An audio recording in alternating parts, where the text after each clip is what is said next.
Hello friends, कैसे हो? स्वागत है मेरे नए ब्लॉग में। तो दोस्तों, ऐसे ही प्रैक्टिस कर रहा था, थोड़ा हाथ में कलाई में दर्द था। तो अभी छोटे भाई से ऐसे ही मैं कहा, तू ज़्यादा ताकत मत लगाना और नॉर्मली छोड़ करके रखना, जिससे कि मुझे पता लगे कि अभी कितना पेन है कलाई में। तो एक दिन क्या है, वो डंबल मारते मारते कलाई में पेन हो गया था। चलो ठीक है, पहले की बात है, हो जाएगा धीरे धीरे ठीक। लेकिन दोस्तों, अभी वही जो बात है ना, एक मेरा छोटा भाई है, वो ऐसा ही कर रहा था। तो ऐसा ही करते करते क्या है, उसने 100 kg की क्या नाम है, बेंच प्रेस मार रहा था वो। तो नॉर्मली मार लेते, कोई बड़ी बात नहीं, 100 kg की। तो वो मार रहा था, जब मैं अपने एक्सरसाइज कर रहा था, एक्सरसाइज करने के बाद में अचानक से मुझे लगा कि शायद उसके वो जो रेपिटेशन है ढंग से आ नहीं रहे। तो मैं उसके पास भग के गया और उसको मैंने सपोर्ट लगाया। तो उसके बाद सपोर्ट लगाने के बाद में उसने मुझे बोला, कहते भैया, नॉर्मली मैं जब ये 100 kg से बेंच प्रेस मारता हूँ तो मेरे आराम से 4 5 6 रैप आ जाती हैं। तो मैंने कहा कि और आज क्या हुआ? कहता आज भैया दो रैप में ही मेरा क्या है कि आपने जो दूसरे रैप आए, दूसरे रैप में आपने सपोर्ट लगा दिया।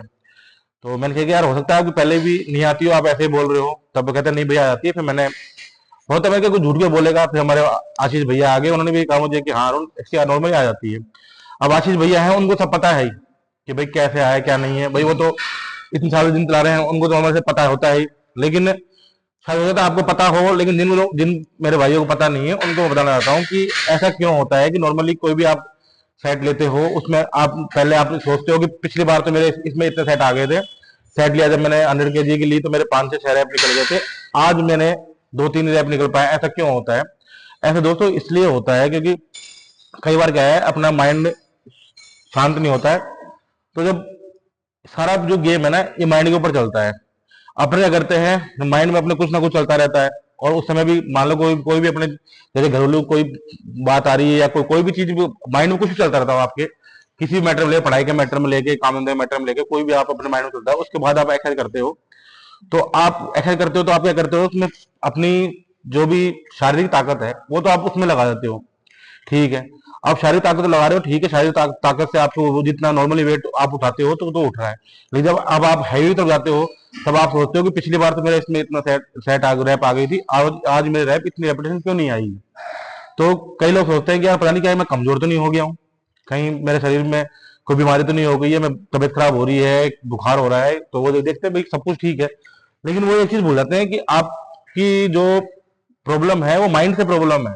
शरीर तो आपसे बिल्कुल फिट तो सही हो आप, शरीर से तो आपने अपनी पूरी पावर लगा दी है। लेकिन आपको ये ध्यान रखना, हाई वेट आप जब भी मारते हो तो आपको शारीरिक ताकत के साथ साथ, आप मैंने आपको एक लास्ट वीडियो में बताई थी कि शारीरिक ताकत से एक माइंड की पावर भी बहुत जरूरी होती है। आपने कहा शारीरिक ताकत तो लगा दी पूरी पूरी, लेकिन जो आपकी माइंड की ताकत है वो आपने बिल्कुल भी नहीं लग रही है, क्योंकि आपका माइंड तो उस जगह पे ध्यान दे रहा है जहां पे आपने पहले दिमाग में जो बातें चल रही हैं। तो मेरा कहने का मतलब ये है कि अगर आप हैवी वेट लेते हो तो अपने माइंड से जो भी चीजें हैं ना, अपने जो भी चल रही है दिमाग में, वो सब कुछ हटा दीजिए। उसके बाद अपने हाई वेट लेना शुरू करिए। अगर आप ऐसा नहीं करोगे तो आपको नॉर्मली आप वो वेट मार लेते हो, कोई बड़ी बात नहीं है, ठीक है आप मार लेते हो।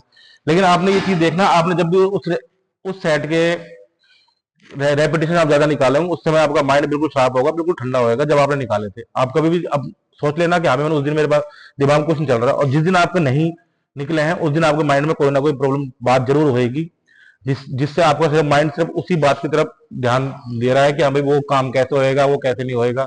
तो ऐसे में आप है ना, नॉर्मली अपने जिम आते हो तो ठीक है, देखो कई बार मेरे साथ भी होता है, ऐसा नहीं है कि नहीं होता है, किसी के साथ भी हो सकता है, क्योंकि काम धंधे की पारिवारिक कोई प्रॉब्लम कई बार हो जाती है ऐसी, तो उसमें कोई बड़ी बात नहीं है, ये चीजें हो जाती हैं। तो उस दिन मेरी राय यही है कि आप नॉर्मली हल्के वेट से अपने एक्सरसाइज करिए, हैवी वेट की तरफ नहीं जाइए।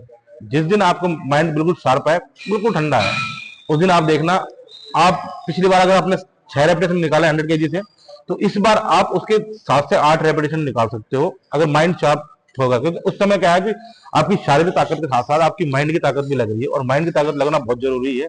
अगर अपन हैवी वेट लेते हैं तो माइंड की ताकत नहीं लगेगी तो असंभव है कि आप हैवी वेट नहीं उठा सकते। शारीरिक ताकत से आप सोचो कि मैं शरीर में जाना है, मैं शारीरिक ताकत से ही सब कुछ कर दूंगा, नहीं हो सकता, असंभव है ये।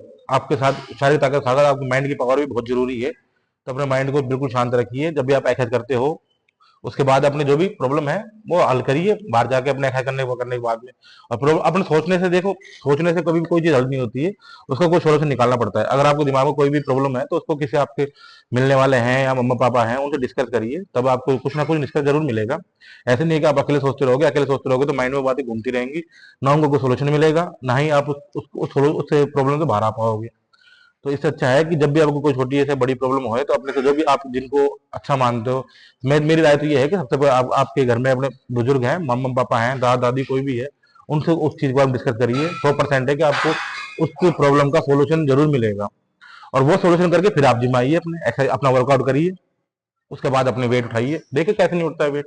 नॉर्मली जितना आप उठाते हो उससे ज्यादा रेपिटेशन निकलेगा। और हो सकता है कि आप अगर 100 kg बेंच प्रेस मारते हो तो आप हो सकता है कि आपका 102 से भी 105 से भी आप उस दिन रैप आप 2-3 रैप निकाल सकते हो, क्योंकि आपका माइंड बिल्कुल शांत है।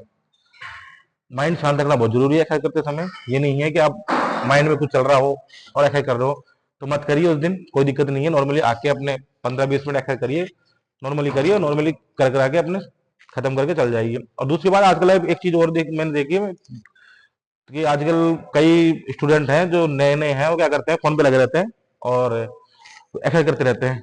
ये थोड़ी कॉमेडी नहीं है, ये सीरियसली है, आप ध्यान देना इसको। फोन पे लगे रहते, फोन पे करेंगे, एक सेट ले लिया, फोन पे करने बाद दूसरी जगह भाग गए, फिर फोन पे फिर आगे एक सेट ले लिया, फिर फोन बात करने फोन करने लग गया, हाँ भाई ठीक है मेरे जानू शानू बाबू सोना, करते रहते हैं। तो दोस्तों ये चीजें मत करें, एक्सरसाइज समय ये चीज अच्छी नहीं लगती है। आपको मजाक मजाक लग रहा है, बोले मजाक नहीं, मैंने काफी लोग देखा है कि एक्सरसाइज जो जवान लड़के हैं आते हैं और इस चीज में लग जाते हैं, तो अब ऐसे में बॉडी नहीं बनेगी आपकी, अब वर्कआउट नहीं हो पाएगा आपका। आप सोच रहे हो कि आप एक सेट लेके 10-10 मिनट बात कर रहे हो और आप दूसरे सेट लेने में हर 5-10 मिनट का गैप दे रहे हो हर सेट लेने में, तो उससे क्या फायदा है। इससे अच्छा है कि और आप फिर घर जाओगे कहे मैं 2-3 घंटे जिम करके आया हूँ। जिम तो आपने 15 मिनट भी नहीं करी है, आपने 2-3 घंटे से फिर बात करी है। और सबसे पहली बात है आप अपने सेहत पे ध्यान दीजिए, अपना कैरियर बनाइए, उसके बाद बहुत बाबू सोना मिल जाएंगे आपको, कोई दिक्कत नहीं है। आजकल जो भी कोई भी है सिर्फ मनी देखती है, आप सक्सेस देखते हैं, आप कितने सक्सेस हो। आप चाहे कितने स्मार्ट हो और सक्सेस नहीं हो तो कोई आपके पास साथ नहीं आएगा। और आप चाहे शक्ल से कैसे दिखते हो और आपके अगर सक्सेस हो, आपकी जेब में मनी है, तो अच्छे से अच्छे आपके पास आ जाएंगे। और ठीक है दोस्तों, इसी का ध्यान रखना जो मैंने आपको बताई थी कि माइंड माइंड की पावर बहुत जरूरी होती है, इसी का जरूर ध्यान रखना। ठीक है दोस्तों, मिलते हैं नेक्स्ट वीडियो में। राम राम सभी को।